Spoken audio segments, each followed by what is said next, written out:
This is my third Night of 1,000 Stars, and tonight we have 5 stars that we're going to showcase.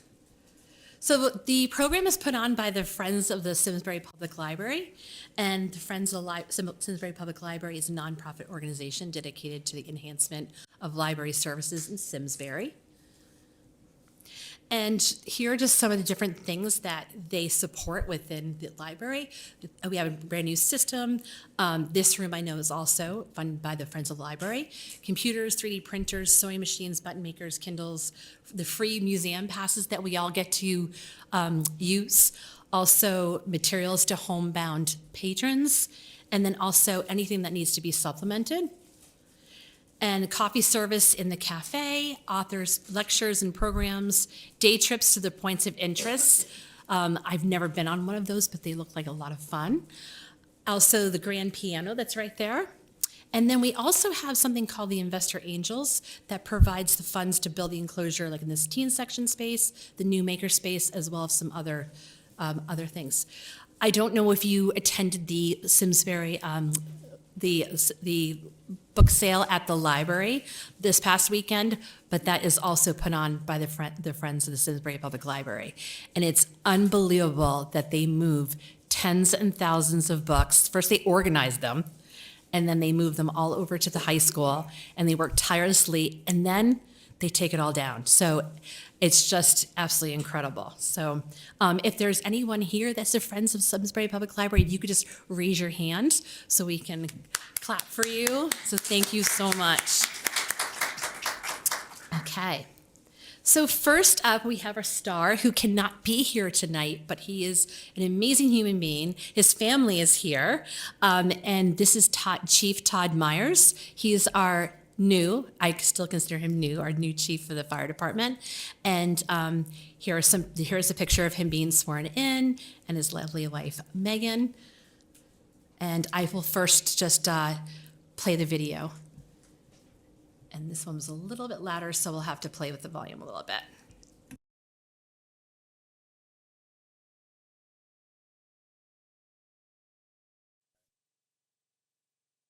Great. So my name's Todd Myers. I'm the fire chief here in Simsbury. I'm a lifelong resident of Simsbury, grew up in town, went through all of Simsbury schools, starting at Central Elementary School, then to Henry James, and graduated from the high school. And I've lived in town ever since. So my family goes back in town a long way. I'm actually the fourth generation to live in Simsbury. I've been a member of the fire company since 1993. We're an all-volunteer organization, which is made up of men and women from all different walks of life and from all over town. And we provide fire protection services for the town of Simsbury at a volunteer level. So we are coming into our 81st year in the fire company in history. We started in 1944, and we're very proud of the organization, proud of all the members and everything they do on a daily basis for the town. So I've been the chief since September of last year. I took over from Chief Baldus, who retired after almost 20 years of being chief. And right now we have approximately 100 members in the fire company, made up, like I said, of men and women from all over town, which is great. So.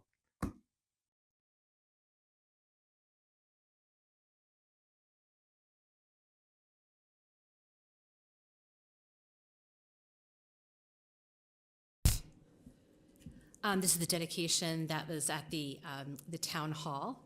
And then this is his family. I believe you are in Martha's Vineyard in this. Is that right? Again? Yes. There's Megan and Rory and Grayson. And here they are. And here's their dog. Tell me again their dog's name. Yes, which is the name of a place in Martha's Vineyard. And he is shark fishing off the coast of Martha's Vineyard there. It looks like he caught something, so which is pretty great.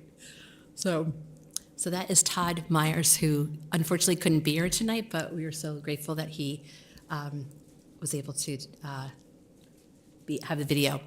This is the book that he read for us. This is a story that he loved to read to his children, and it's quite fitting. So I did take a video of him reading it, and then I put his voice to the picture book.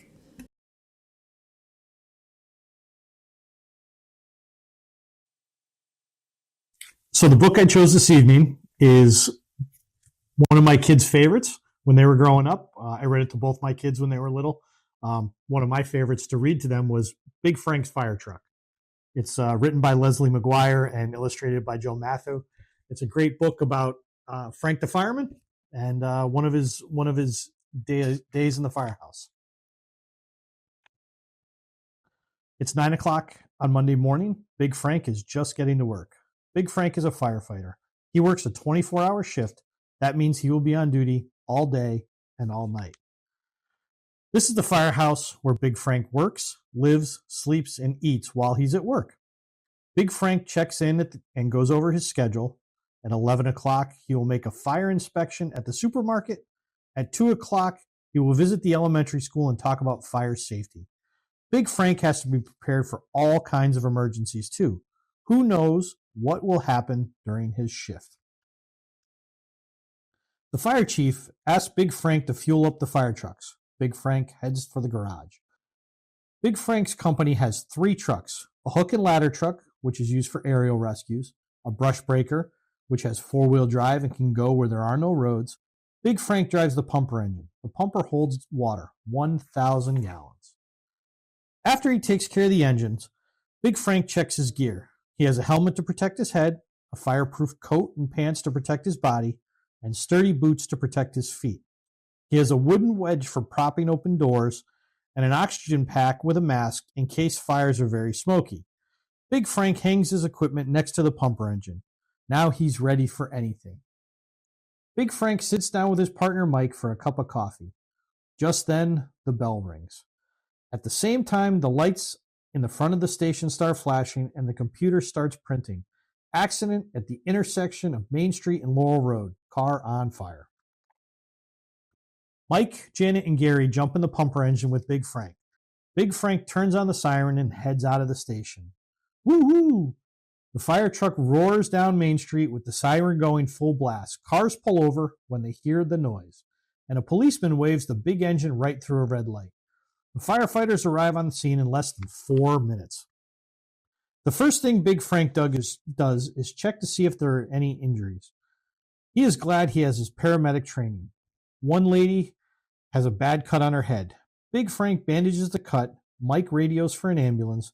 Meanwhile, Gary and Janet spray the burning car with a special foam made for gasoline fires. The flames go out and the tow truck comes to haul the wrecked car away. Big Frank returns to the station with the others and fills out his report. He looks at his watch. It's nearly 11 o'clock. He drives over to the quick shop to make the inspection. Big Frank inspects the store sprinkler system and makes sure it's working properly. He checks the emergency doors to see if they will open in case of a fire. He also runs a test on the alarm system. The supermarket has an alarm that rings right into the fire station. Everything looks okay. Back at the firehouse, Big Frank eats lunch with the other firefighters and takes a short nap in his bunk. At 2 o'clock, Big Frank and Mike drive the pumper engine over to Niceview Elementary School. Big Frank and Mike talk to the second grade class about fire safety. Mike tells them that the smoke detectors are very important. He shows them how to check their smoke detectors at home. Big Frank teaches the class what to do in case of a house fire. He tells them to stay low so they won't breathe too much smoke. He then shows them how to stop, drop, and roll. On the way back to the fire station, a call comes in over the radio. Brush fire at Dairy Hill. Big Frank turns the pumper around and heads for Dairy Hill. He and Mike will meet the rest of the company there. Big Frank is worried. There hasn't been any rain for a long time and the wind is blowing. This could be a bad fire. Big Frank and Mike reach the fire and little after 4 o'clock. They go right to work. They spray water around the edges of the blaze to keep it from spreading. The wind blows and sparks fly through the air. When the rest of the company arrives, the fire chief tells Janet and Gary to hose down the roofs of the nearby houses. That will help keep the sparks from setting the houses on fire. At nightfall, the wind picks up speed. Suddenly, the fire goes out of control and races towards the forest. The fire is too big for one company to handle alone. Big Frank radios for help, and 2 more companies are on their way. Big Frank knows all the firefighters in the other company. He has worked with them many times. Together, they make a good team. By midnight, they have saved the nearby houses from catching fire. They've headed off the blaze to the north, south, and east, but the fire is still spreading west through the trees. Even the brush breakers can't keep up. Big Frank calls in a squad of special firefighting helicopters. Soon they are whirling overhead.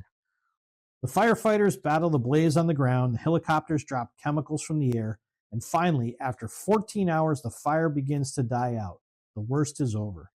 Big Frank is tired. No wonder. It's nearly 6 o'clock in the morning. As soon as the next shift of firefighters arrive, Big Frank and his company head back to the firehouse.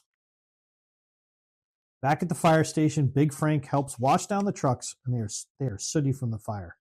Big Frank is dirty too, with ash all over him, even in his hair. Big Frank jumps in the shower and puts on a clean clothes and eats a big breakfast. At 9 o'clock on Tuesday morning, Big Frank's shift is over. Big Frank waves goodbye to the other firefighters. He can't wait to go home, and he can't wait to hug Amber and little Frank. Big Frank will have 2 days off to spend with his family and then start another shift, fighting fires and helping everyone's family stay safe and sound.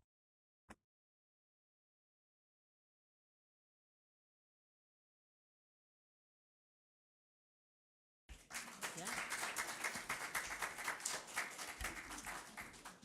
Poor Big Frank had a lot going on in one day. I think I'm just glad that Simsbury doesn't have that much going on, thankfully, in one day. So thank you for Todd's family for being here. His parents are here, his wife and daughter. So thank you so much for coming. All right, next up we have Travis Schweitzer. He is also not able to be here tonight. He is our former Navy SEAL, and just last week he said to me, "Kelly, I have to be called away for business." I'm not really sure what that is, but so he could not be here. But again, we filmed it also.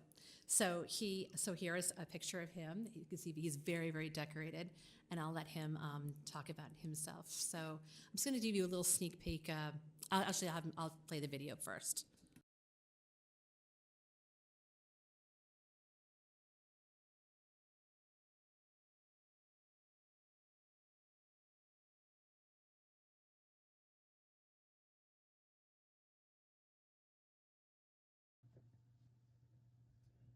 Hey, good evening, everyone.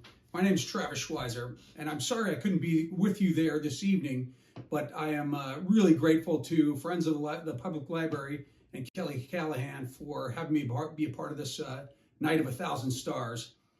With that, a little bit of background about myself. I was a career officer in the U.S. Navy. I served 25 years as a Navy SEAL officer, and in that time, I did 2 tours. Actually, I did 3 tours in Hawaii, lucky enough to do that. And I spent time on both coasts in San Diego and Virginia Beach. Throughout my career, I had many different positions, but some of the highlights, I spent over 2 years in Iraq fighting the war. And then I went to Afghanistan and I fought over a year in Afghanistan. I think some of the things I'm most proud of, I went to the Pentagon for 2 years, a tour there, and got an opportunity to shape special operations community for years to come. And then I guess overall it would be working with super people across the military and being able to influence careers and help people get to where they needed to go, and to be able to serve our country was just terrific. When the Navy music stopped, my wife Cheryl and I and our 2 children, we specifically chose to live in Simsbury. Cheryl had she grew up in Connecticut, and so coming back here and being close to family was an easy choice for us. But we specifically chose Simsbury, not only for its natural beauty, but also we love the features, whether it's the bridge or Stratton Brook or Hublin Tower. It's all terrific. And we fell in love with the people here and the sense of community and our neighbors. And so Simsbury has just been a terrific place for us for the last 8 years. And I think we'll be here for a long time to come.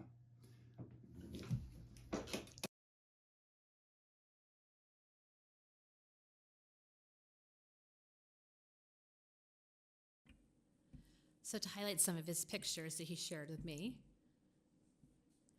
this is him in the parade, and here you can see him being sworn in, and the gentleman who's swearing him in is actually his grandfather, and his grandfather has this amazing story. He was actually a prisoner of war over. He was in the Philippines and then became a prisoner of war. and for 3.5 years. And he did not let on, but he taught himself Japanese. And he did not let on that he knew he learned it, and he was able to hear everything that was going on around him. And unfortunately, one of his major jobs when he was a prisoner of war was taking the deceased of his comrades outside and burying them. So he did that over 700 times. So it was very, very poignant and very special to Travis that he was the one that got to swear Travis in. And also, Travis did not learn that story until actually at his funeral. Here's Cheryl and Natalie and Jack when they were younger. And then there's Jack also. Jack is he's now at Northwest Catholic. And Natalie is a junior. Here they are at the Flower Bridge. And it was just really neat to be able to be in Travis's office. First of all, it was immaculate. I mean, if I spilled spaghetti on that floor, I could have just eaten it right off the carpet because it was absolutely pristine. But he had such great memorabilia all around that he was explaining to me. But one of them was this book called Commandos, and he is actually featured in it by the author Douglas Waller. And of course, he's so humble, he did not want to read from that today. But I told him, I said, I am going to give you a shout out about that because he is very, very humble. He also did not tell you that he was also the commander of everything under the sea for a while.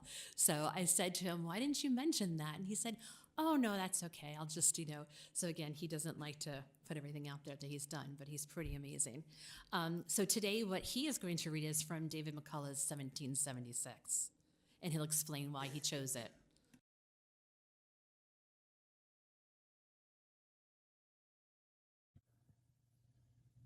So being a Navy man, I want to first start off by reminding everyone that this year is going to be the 250th anniversary of the birthday of the United States Navy, and that's coming up on October 13th. So shout out, happy birthday to all my Navy friends and family out there. And I think that's what led me to choose the book today that I'd like to share with you, and that is David McCullough's 1776. This is one of my favorite military books. It's got so much force, and so I thought starting with the Revolutionary War is a great place to start. Okay, so let me give you a little bit of context before I get into the text here. In 1776, there were four major military actions that I think generally the public knows about. The first is Henry Knox takes a group of folks and they go to Fort Ticonderoga in New York. They seize the fort, and then they drag back to Boston over 200 miles. They drag back 120,000 pounds of cannons, mortars, and ammunition. That happened. They completed that journey in January, February 76.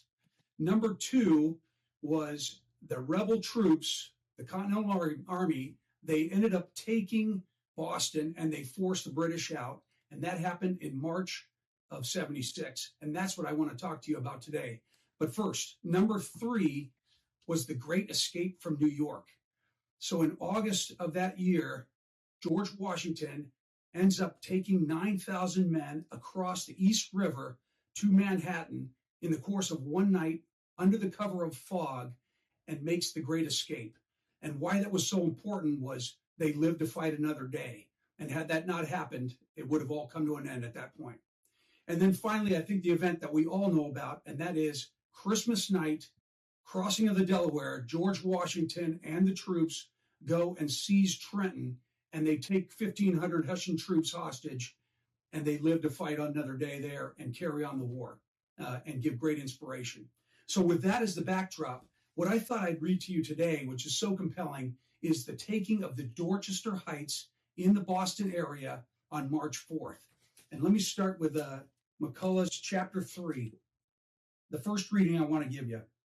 That Dorchester Heights could decide the whole outcome at Boston had been apparent to the British from the beginning. Their initial plan had been to seize the high ground on both the Charleston and Dorchester peninsulas.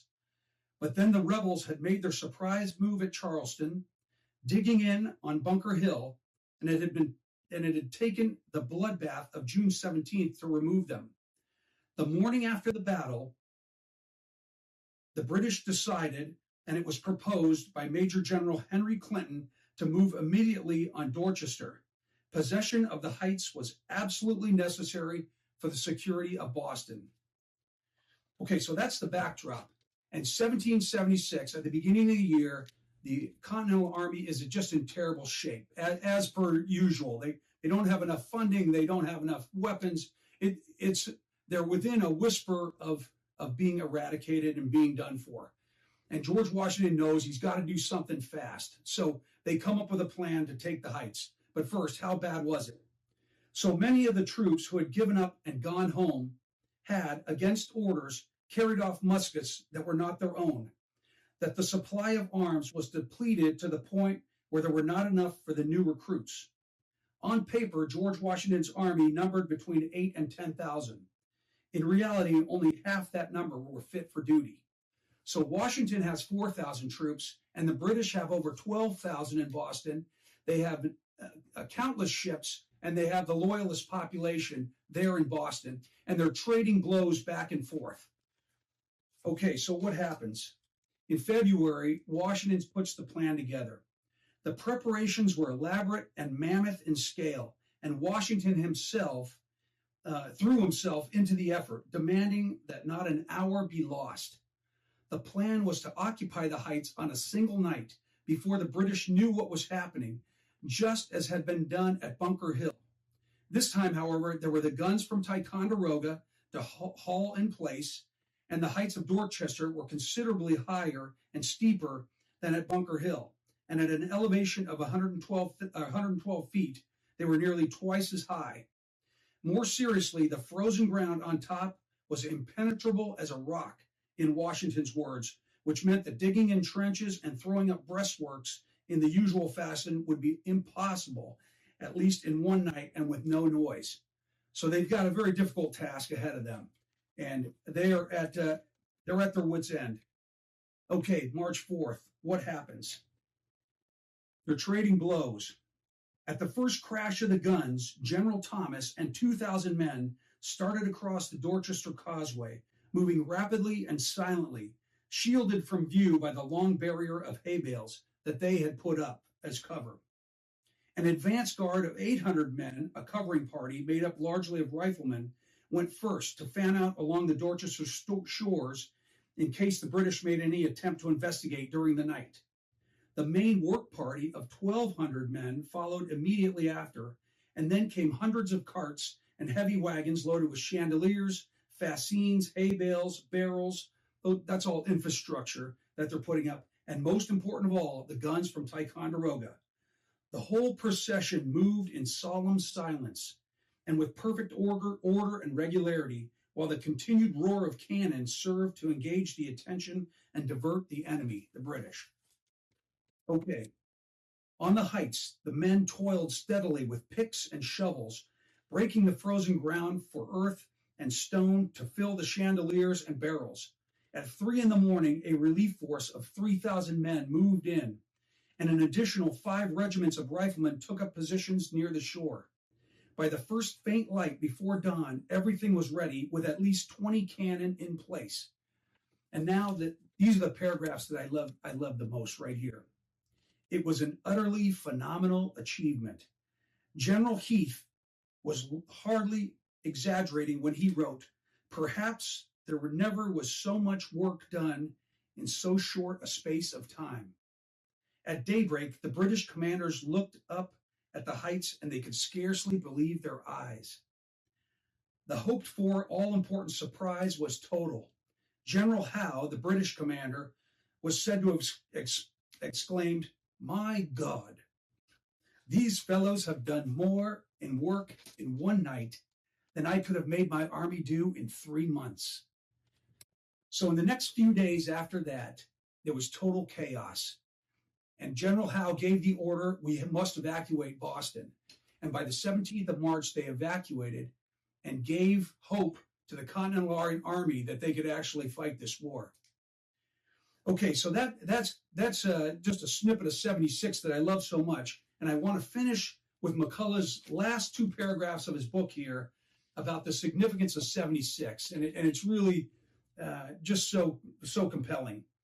The year 1776, celebrated as the birth year of the nation and for the signing of the Declaration of Independence, was for those who carried the fight for independence forward a year of all too few victories, of sustained suffering, disease, hunger, desertion, cowardice, disillusionment, defeat, terrible discouragement, and fear as they would never forget, but also of phenomenal courage and bedrock devotion to country, and that too they would never forget. Especially for those who had been with Washington and who knew what a close call it was at the beginning. How often circumstances, storms, contrary winds, the oddities or strengths of individual character had made the difference. The outcome seemed little short of a miracle. All right, everyone, with that, I want to wrap up and thank you for your time for being here tonight. David McCullough, 1776, great book. Have a nice night.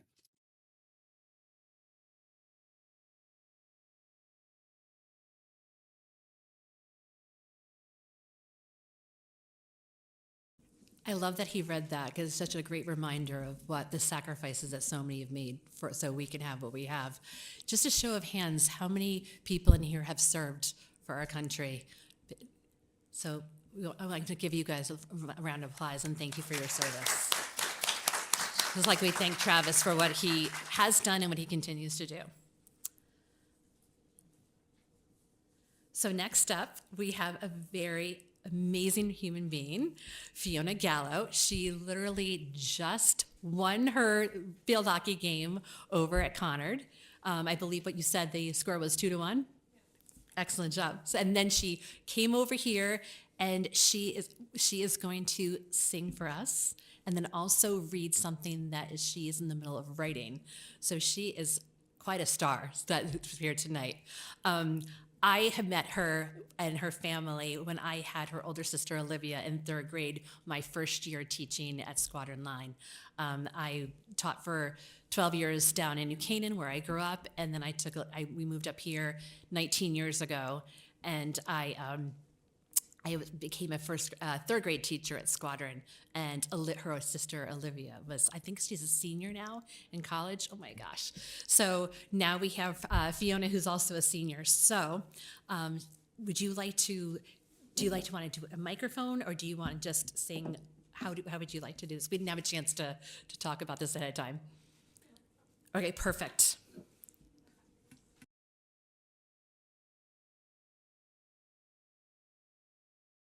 Explain my song choice. Absolutely. Okay. All right, so I'm going to be singing the Ballad of Jane Doe, which is from the musical Ride the Cyclone. I picked this. It's something that I've sung at a performance before, and it's just like one of my favorites in my repertoire. But I think it's very fitting for this time of year. It kind of has a spooky edge to it, so perfect for Halloween. Perfect. I'm going to make sure I get this high enough for you. And you can give me the thumbs down if you want the music to be lower. All right. If you've ever had the pleasure of going to any of the plays in town or the musicals from the high school, here's our superstar here.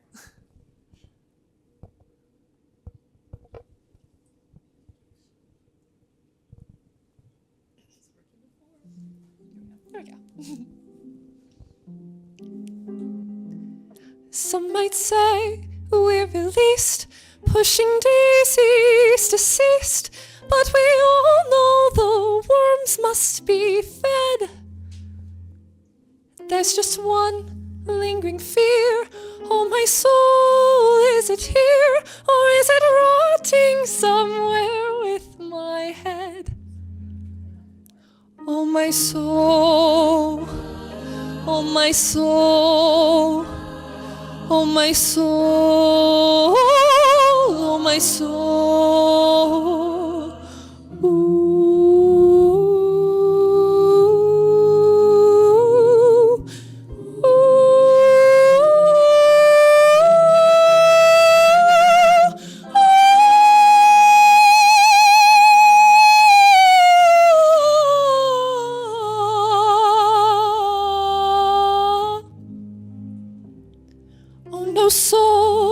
and no name, and no story, what a shame.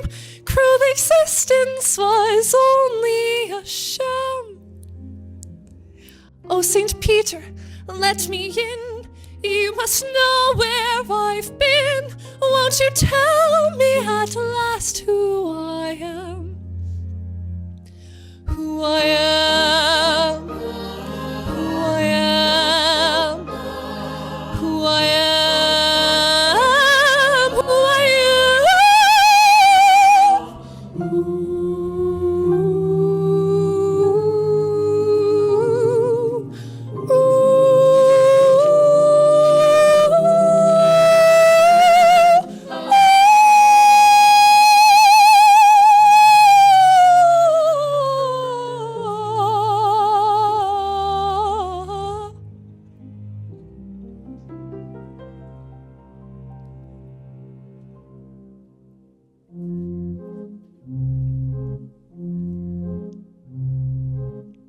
And from the ground beneath my feet, I hear the anguish of the street. And like an old forgotten tune, a song that no one knows, forgot how it goes. Just John and me, forever eternally, Jane Doe.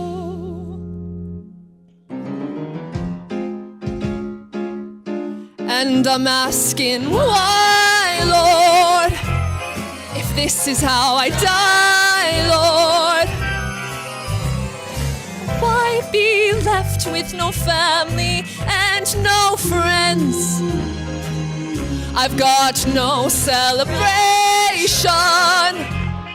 just this consolation. Time eats all his children in the end. Oh, oh, oh, oh, oh. A melody floats through the air. When silence falls, does no one care? Another sad, forgotten tune, another song that no one knows. So that's how it goes. Just John and me, forever eternally, Jane Doe. And she's asking, Why? No one to sing, no one to sigh. Now that all is said and done, isn't there anyone to tell me who I am? no singing songs of celebration. Oh, oh, oh, oh, oh, oh. Like John, I'll be eternally got a name, some lost refrain, just Jane. Jane.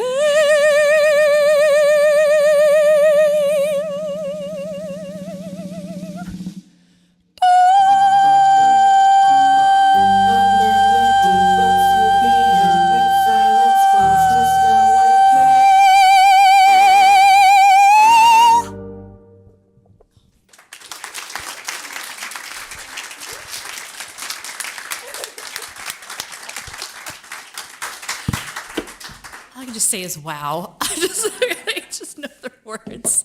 Fiona, you're amazing, absolutely amazing. Fiona sang in front of, I don't know how many teachers, Jacqueline, how many teachers were there at convocation, would you say? Hundreds. And she stood up in front of everyone and sang, I believe it was our national anthem, was it?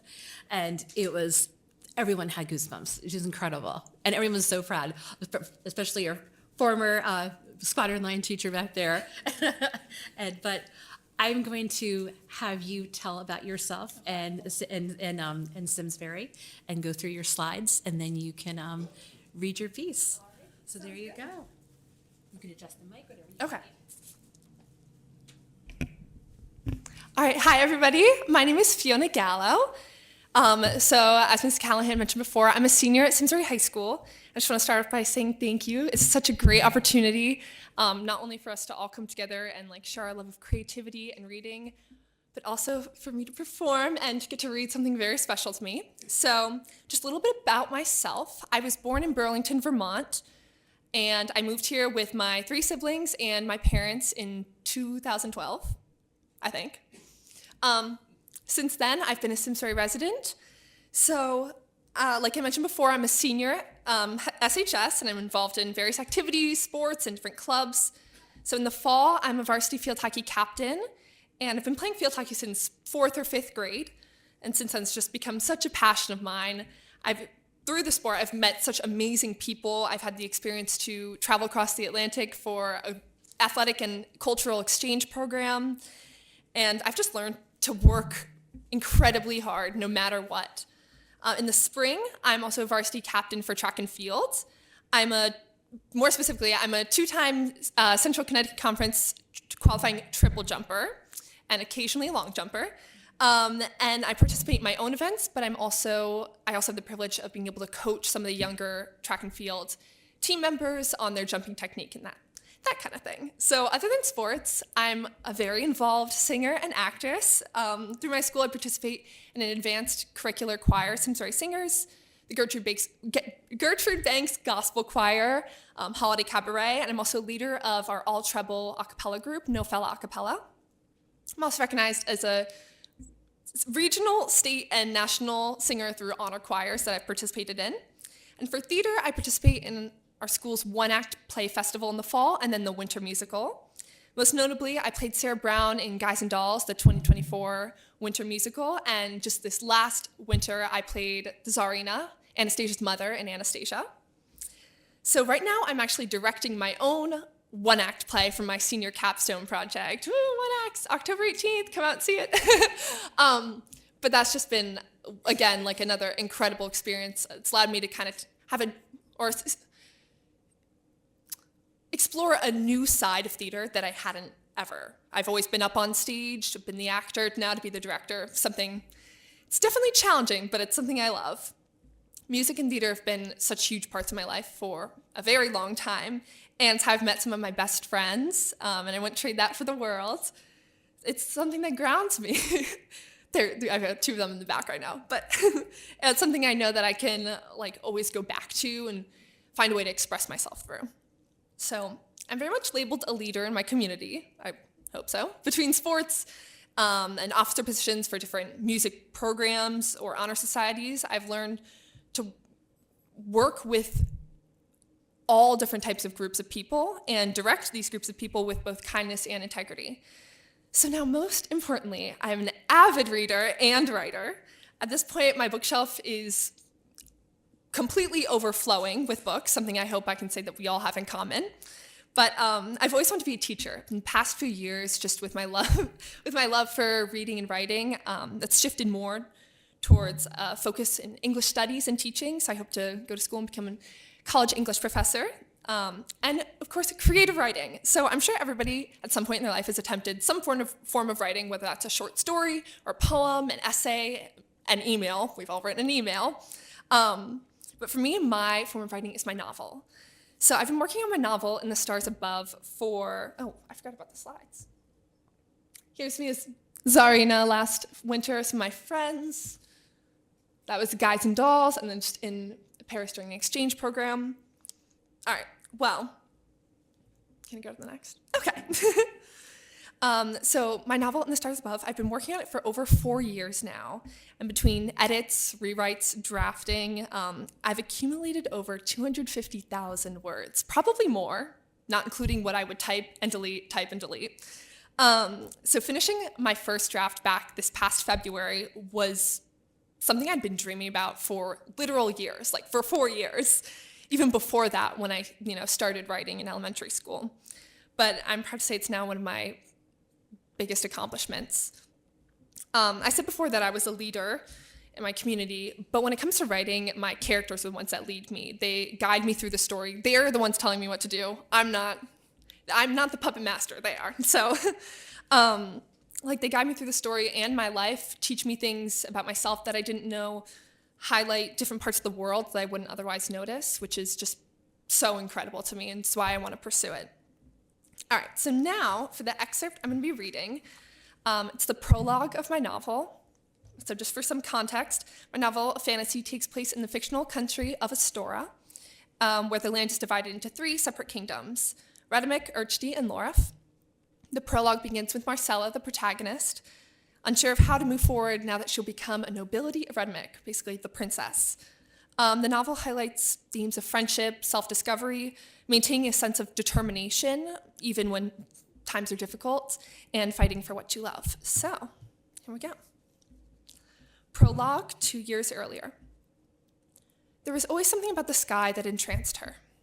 Perhaps it was the faceless sun that sat in the sky all day long, nothing but foe or friend clouds to keep it company. Yet, that beacon of light, crafted by the hands of Ea, the goddess of light, still managed to repeatedly brighten the whole world. Perhaps it was the moon, a surface of divots and imperfections to hide amongst, to find solace in as she gazed upward. And the stars. Marcella could not forget about the stars. Those beauteous orbs of light danced through the sky, illuminating the darkness that embraced the world each night. The stars jumped around the great expanse, never tripping, rarely falling. But when they did fall, it was considered luck. When you see a shooting star, make a wish, people said. And though there was no promise that her wish would come true, she whispered it to the stars, to the moon, to the sun, to anyone that would listen. The tall grass brushed her calves as she sat herself down on the field. The summer breeze felt refreshing on her rosy skin, red and stinging from spending all day in the sun. Marcella and her family had spent their day hiking in the Brunswick Mountains, just as she'd done countless times as a young child. And it was a surprise to no one that her mother, Heidi, had insisted on packing a small picnic with them to celebrate Marcella's final day as a commoner of Astora. Tomorrow, she would become Princess Marcella de Vior, nobility of Rhetoric. The sun had set about 2 hours before, and even though she had a chaotic yet exciting day ahead of her, Marcella could not sleep. She'd crept out of her bedroom, left behind the small cottage she'd soon no longer call home, and trekked her way to the meadow at the base of the mountains. Just outside of Montrobus, Marcella's hometown in the kingdom of Rhetoric, the stars were the brightest she'd ever seen. As she gazed up at the sky, she couldn't stop herself from praying to whichever god was listening. Tomorrow, her entire life would change. Her entire future would be written into legend and history. The country of Astora was home to 3 prosperous kingdoms, Rhetoric, Erchty, and Lorif. The monarchy had been completely redesigned more than 5 centuries ago, where neither bloodline nor kinship mattered in who would become the ruler. People said the change had been made to control who had power in the country and who didn't. But Marcella knew better than that. The change had been made simply to give the immortal guardians, the first ever nobilities and nobles of Astora, more power. More choice in exactly how the country and its 3 kingdoms would function, even hundreds of years after they'd passed down their roles as monarchs. These guardians, 2 from each kingdom, had created the system of the dawning year.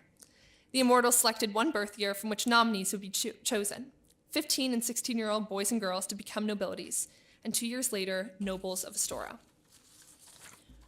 Marcella had never expected to open her letter at the right age of 15 and see the word congratulations written across the top margin of the paper. She certainly hadn't prepared for the utter mess her life would turn into in the following days as she made preparations to move into the Rhedomese palace in Voltanej.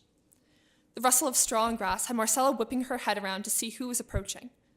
A woman strolled toward her slowly, as if she was savoring the time. Her mother's long, chestnut hair shone beneath the starlight. Before she was even close enough to sit, a tear slid down Marcella's cheek.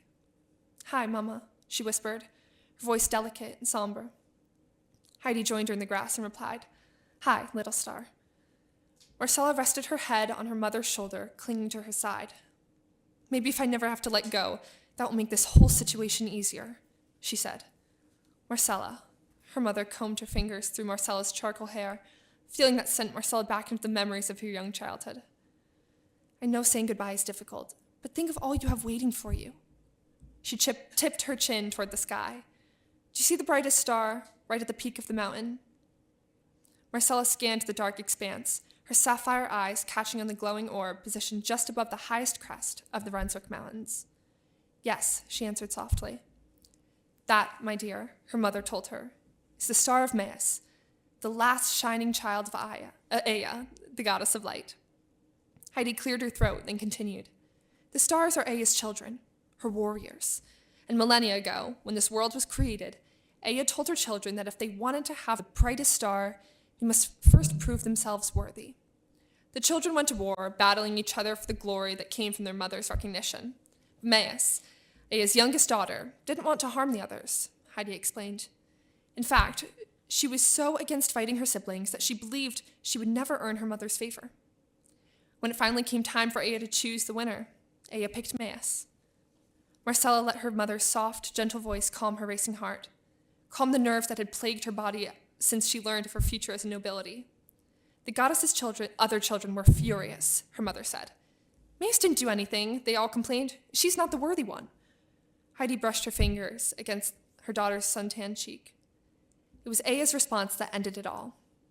The greatest weapons are the words left unsaid and the things left undone. From there, the brightest star in the sky became the Star of Maius, a beacon of hope and tranquility amongst whatever else afflicted the world, her mother detailed. Marcella kept her gaze focused on the sky dangling above her head as she listened. During the war between siblings, Maius remained quiet. She didn't intervene and get mixed up in the conflict. Instead, she listened. Marcella knew this was something she'd miss endlessly. The sound of her mother's voice as she told her stories or asked her to head out into town for something. Her mother's kindness as she let Adelina, Marcella's younger sister, help prepare dinner, or let Marcella pick out an extra shirt from the boutique in Montrobus. She'd miss her family dearly, unfailingly.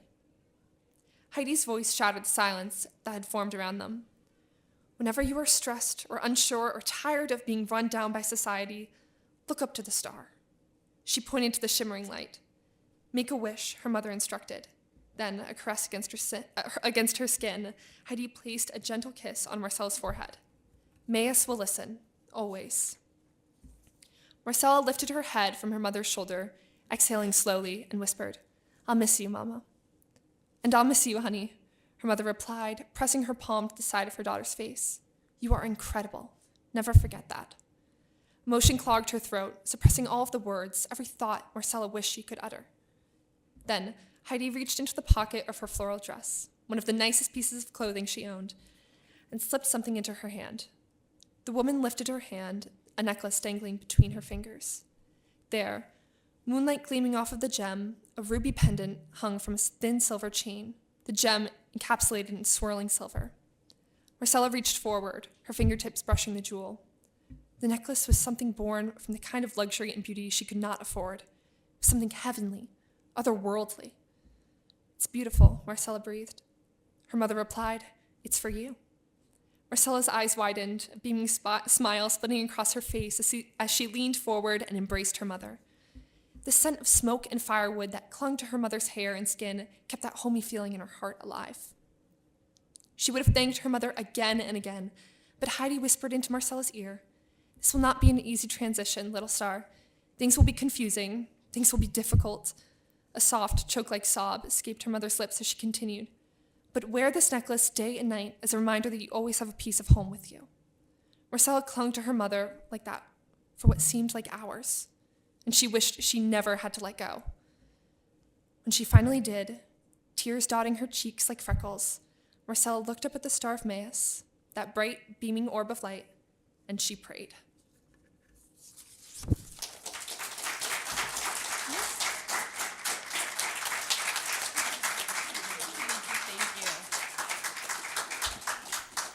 Okay, I don't know about you, but I want to be Fiona Gallo when I grow up. So it's amazing. And I'm going to make a prediction that we're all going to be back in this room when you're doing your book signing and we're getting a physical copy of that book. So I can see us being right here.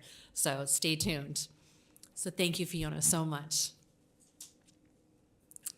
Next up, we have Jacqueline Petrella. She is our vice principal at Henry James Memorial School.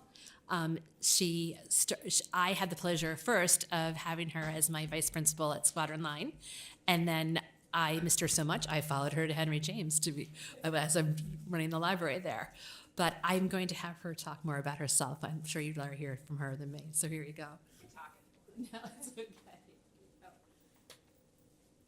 okay. All right, good evening. That's a tough act to follow, Fiona. I'm Jacqueline Petrella. I'm so excited to be here. When Kelly asked me to be here, I was like, I'm not a star. But I'm excited to share my story and share a little bit about my joy of reading and kind of where it came from. But as she said, I'm the assistant principal at Henry James. I started my career in Simsbury at the high school. I taught math and then ran the math department at the high school.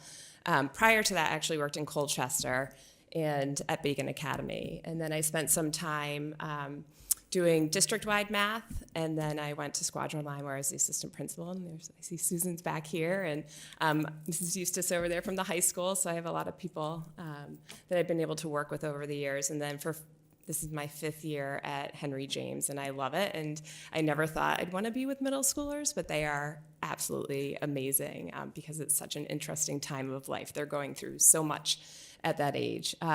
So this is my 27th year. I still take my picture at the beginning of the year with my sign. My husband's sitting here, and he's a teacher at Tooten Hills, and he takes his picture with his sign. He's at 21 years, so I get to retire before he does.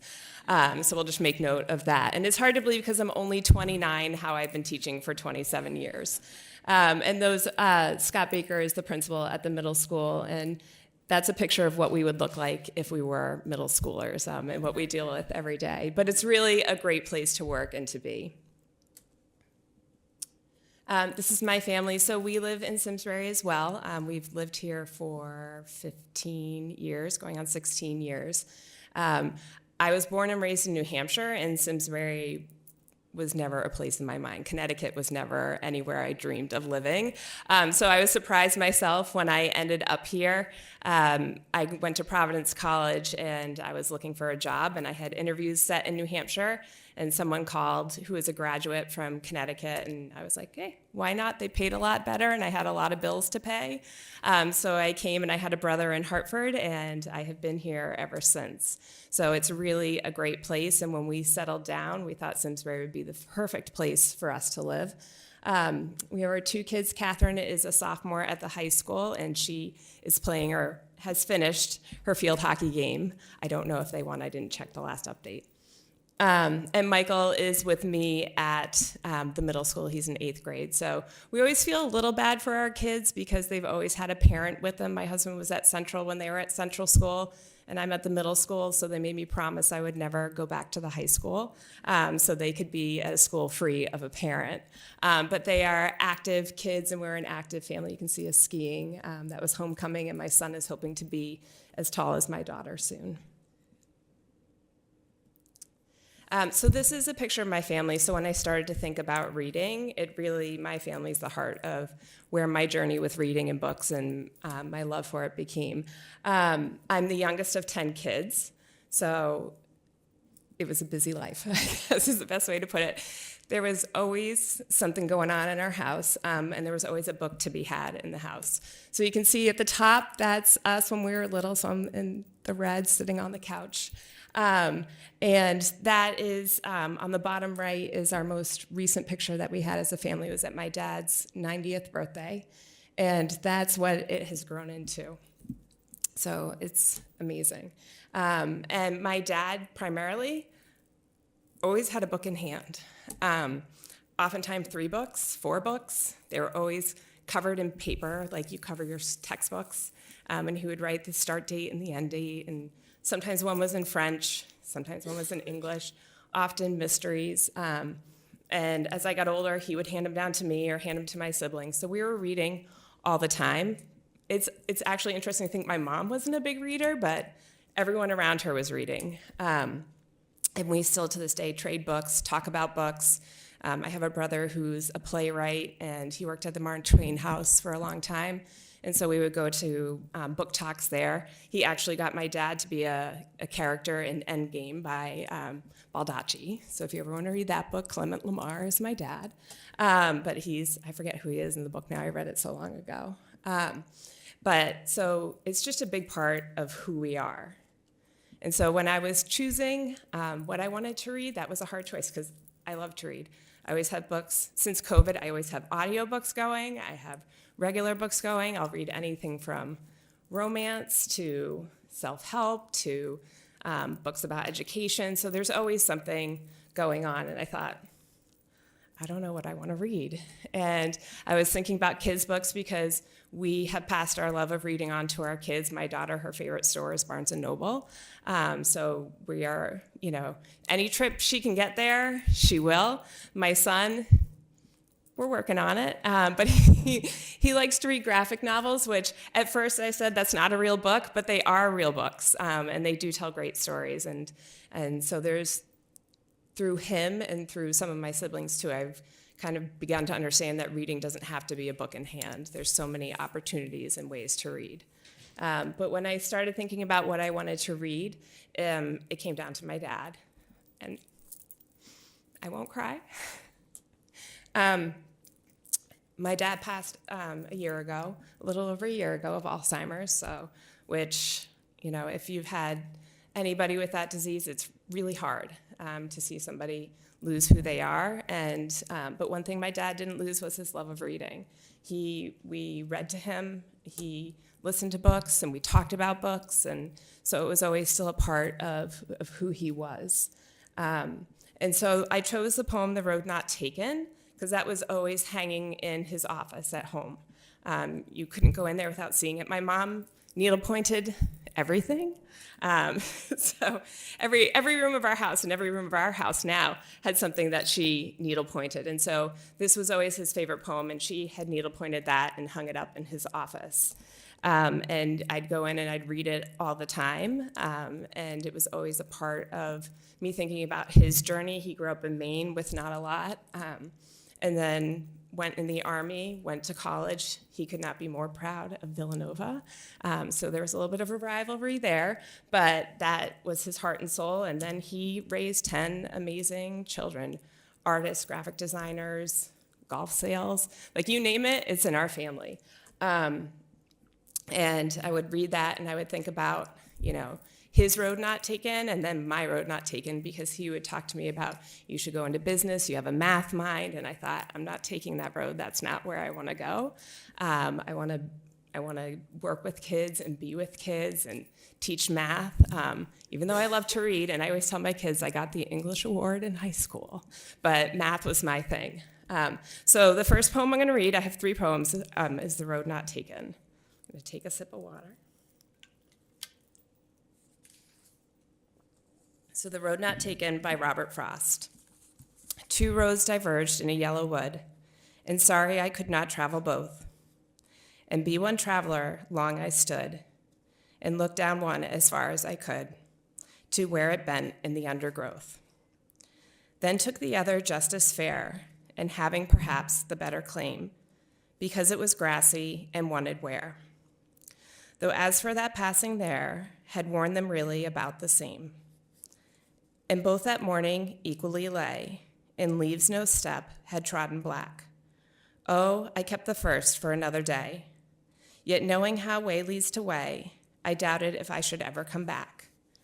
I shall be telling this with a sigh, somewhere ages and ages hence. 2 roads diverged in a wood, and I took the one less traveled by, and that has made all the difference. So, again, a big part, and I'll say it went all the way to the back of his prayer card when he passed away. So that's why it's so important to me. And when I was thinking about that, I said to Kelly, I said, I don't think that's going to be enough. What else can I read? And I started kind of thinking about it. And so when my father passed in March of 2024, 2 months later, almost to the day, my brother suffered a heart attack and passed away. So it was not a good year for our family, and he was number 4, and an amazing, dear friend of mine, as well as my big brother. He was a math major, a fellow Providence College grad. He was godfather to my children, so just an amazing person and a person you want to be around. And when I thought about him, he sang all the time, and I wasn't going to sing. So that put that aside, and I thought, I called his wife, and I was like, I don't remember books that he liked, except for he was a member of the Stephen King library. So he has every Stephen King book that you can imagine, and that's not my cup of tea, and I wasn't going to read that here. She goes, but he wrote a poem. And I said, what? And so she found it. She goes, let me dig it up. And it was published in a book. And so I have his poem. So this was the first time I had ever read it.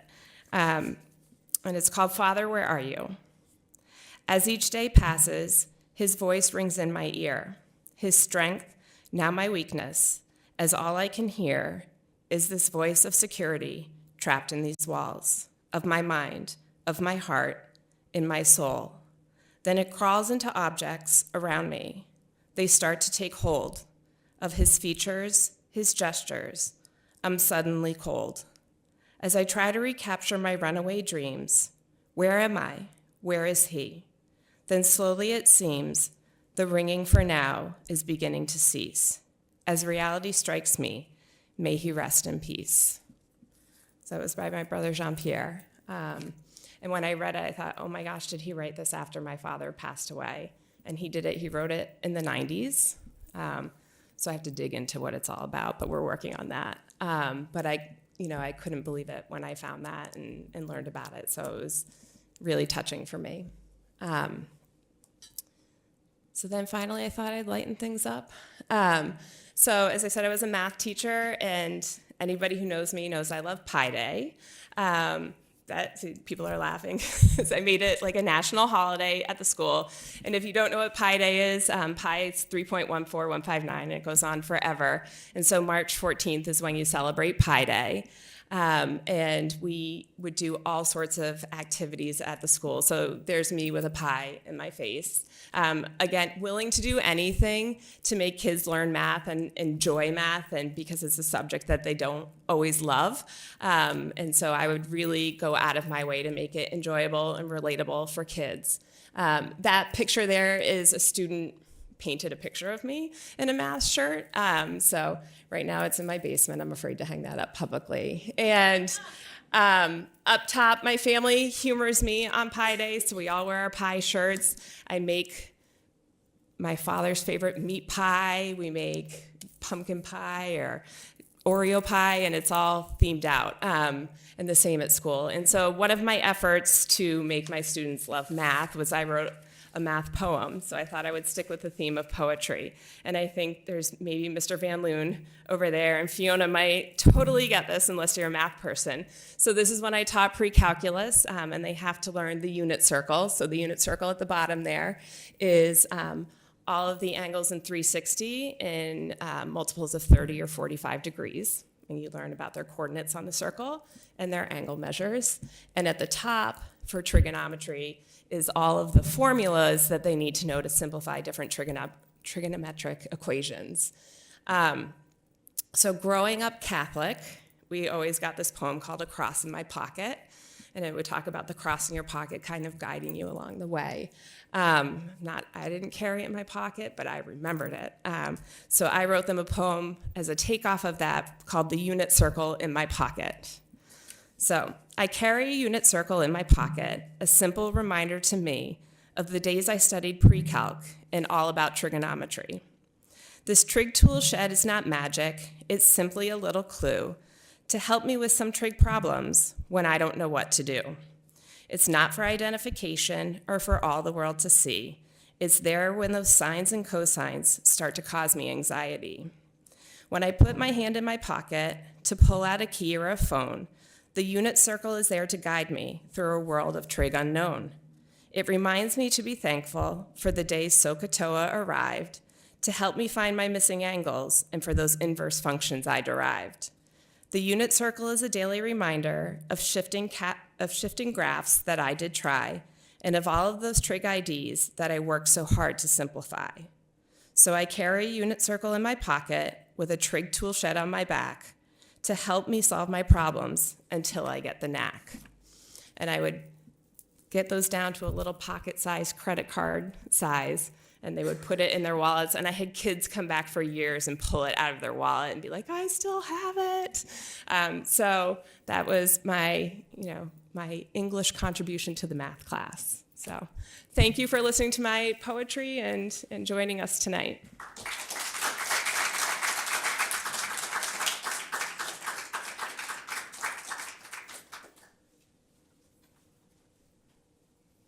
Thank you so much for sharing, especially your brother's poem. And I just think it's amazing that he wrote that back in the 90s and then how it, just thank you so much. And I just know that there's 2 seats right there and I know they're here and they're very proud of you. So thank you.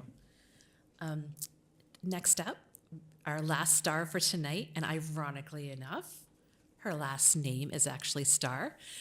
So we have Jessica Starr here, and just a little show of hands if Jess either sold or value bought a house here. Exactly. No. She is a good friend, and I went to her and I said, would you be willing to do this? Because I know her love of books. We always talk about our different books, and she is such a staple in this town.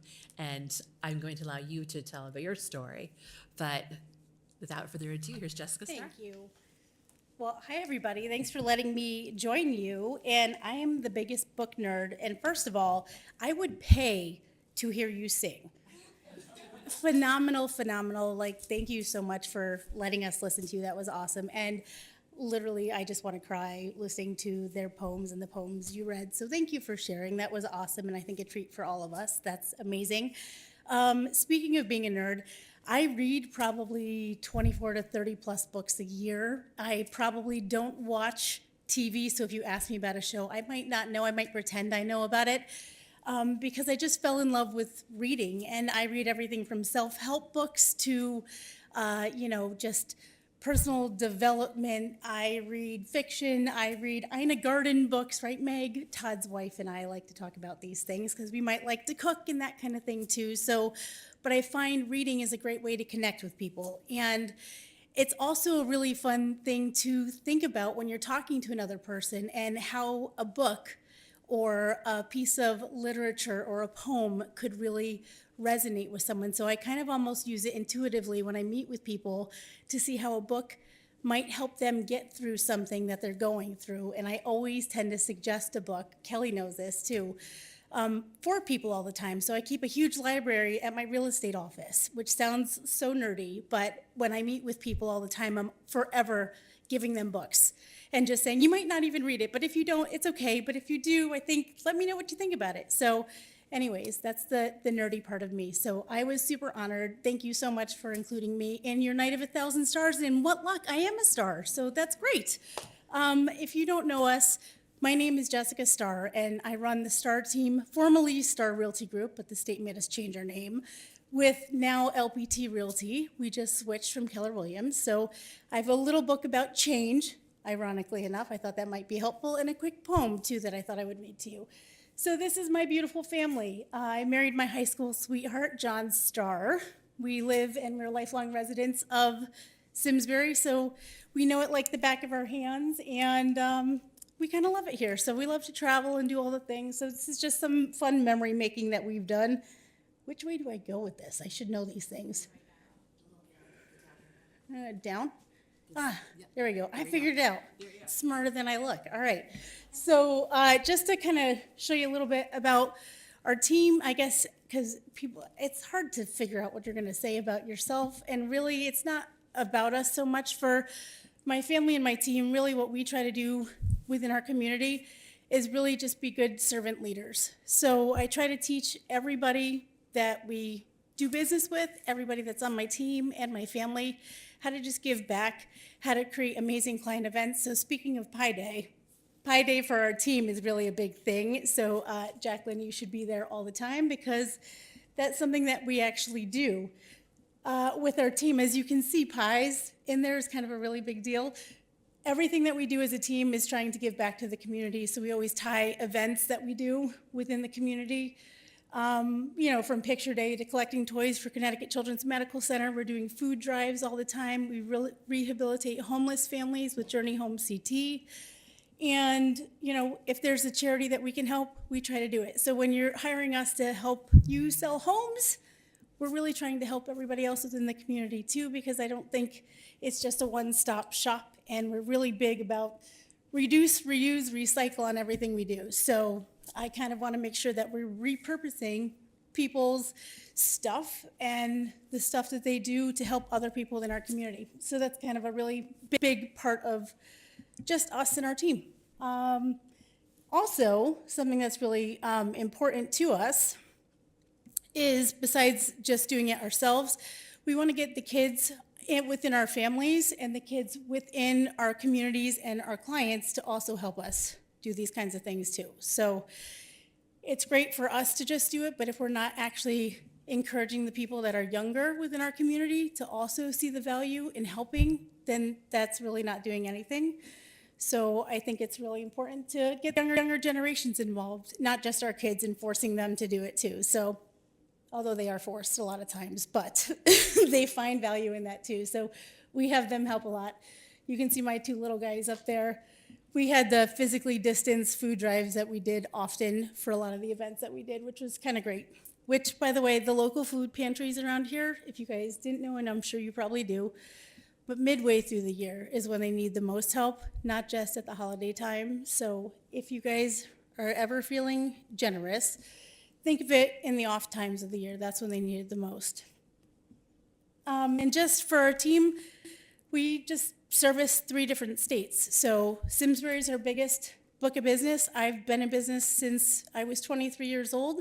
I'm going to be 46 next week.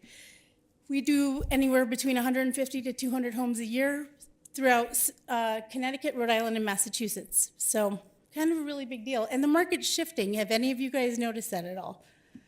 Real estate-wise? If you haven't, you should. So one of those things I think is really important for anybody that's been through some change in their life is to know it's okay when things change, whether that's through business, that's through life because of grief and things that you go through. So one of the books I brought is all about change, and it's just some quick little quotes.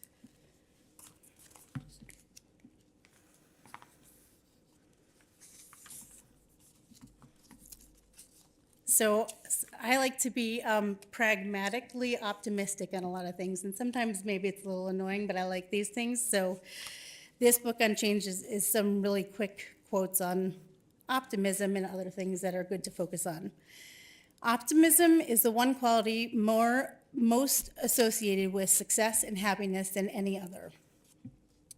One reason people resist change is because they focus on what they have to give up instead of what they have to gain. The definition of crazy is doing the same thing and expecting change. Sometimes I like to read these things to my team. The happiest people in life are the givers, not the getters. The people we surround ourselves with either raise or lower our standards. The ultimate source of happiness is our mental attitude.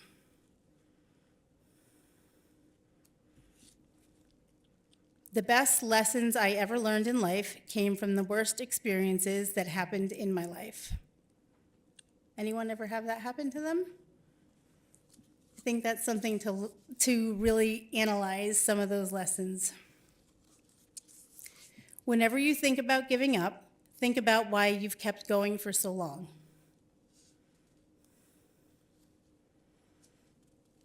When a prayer becomes your habit, miracles become your lifestyle.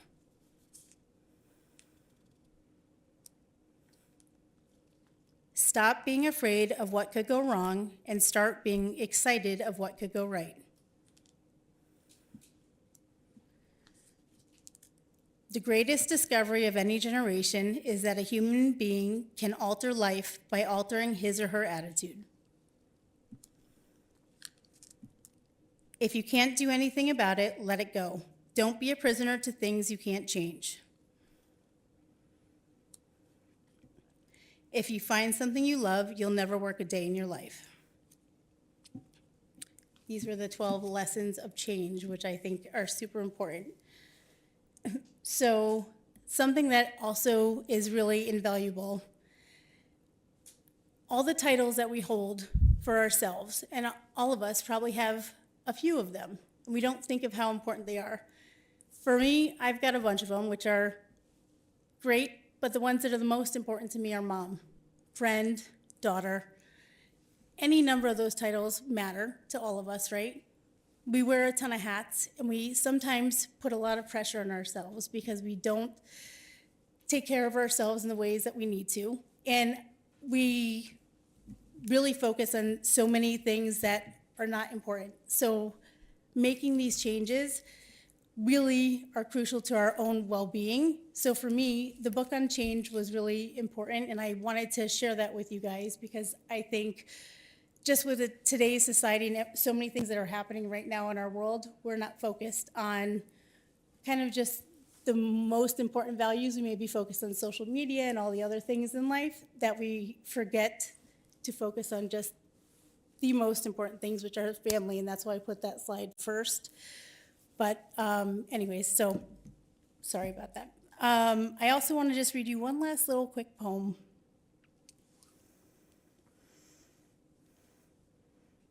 Hang on, I gotta pull it up.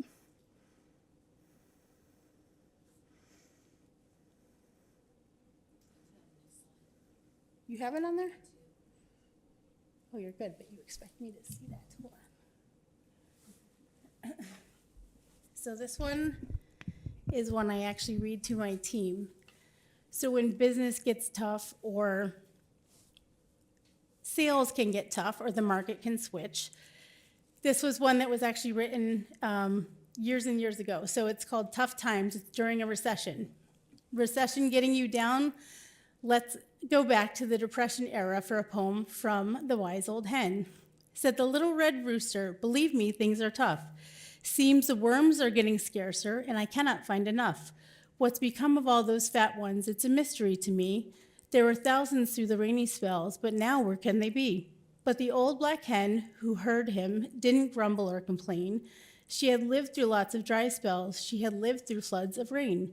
She picked a new and undug spot. The ground was hard and firm. I must go to the worms, she said. The worms won't come to me. The rooster vainly spent his day through habit by the ways, where fat round worms had passed in squads back in the rainy days. When nightfall found him supperless, he growled in accent rough, I'm hungry as a fowl can be, conditions sure are tough. But the old black hen hopped on her perch and dropped her eyes to sleep and murmured in a drowsy tone, young man, hear this and weep. I'm full of worms and happy, for I've eaten like a pig. The worms were there as always, but boy, I had to dig. So just a little bit about trying a new and different path. That was always there to begin with, but going to where it was. All right, that's all I gotta say. I'm done.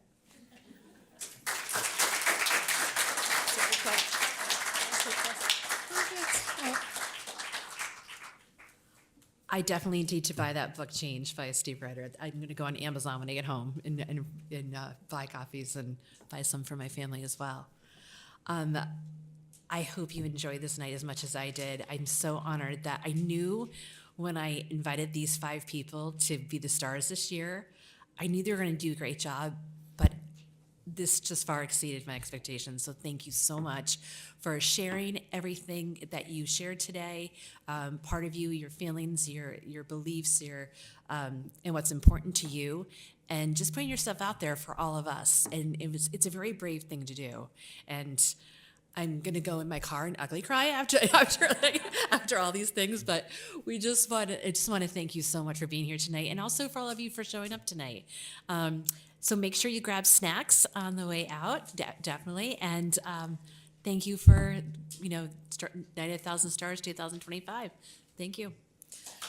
For over 40 years, SCM has been the voice of our town, bringing us together through local programming, education, and live broadcasts. SCM isn't just about television. It's about empowering our community, ensuring our voices are heard during government meetings, and celebrating milestones like our high school graduations. But today, SCM faces a challenge. Our funding structure is based on television subscriptions. And it's no secret, people have been cutting the cord. With a shift to internet-only subscriptions, SCM receives less revenue, even though all our programming is freely available online. We need your support. We need your support. We need your support. We need your support. We need your support. Your donation can make a difference. It will ensure that SCM remains open, continues to educate our youth, and keeps our community informed. Thanks to SCM, I've been honing my creative skills, helping me work towards my college degree. SCM is crucial for keeping our community connected. SCM isn't just here to broadcast local events.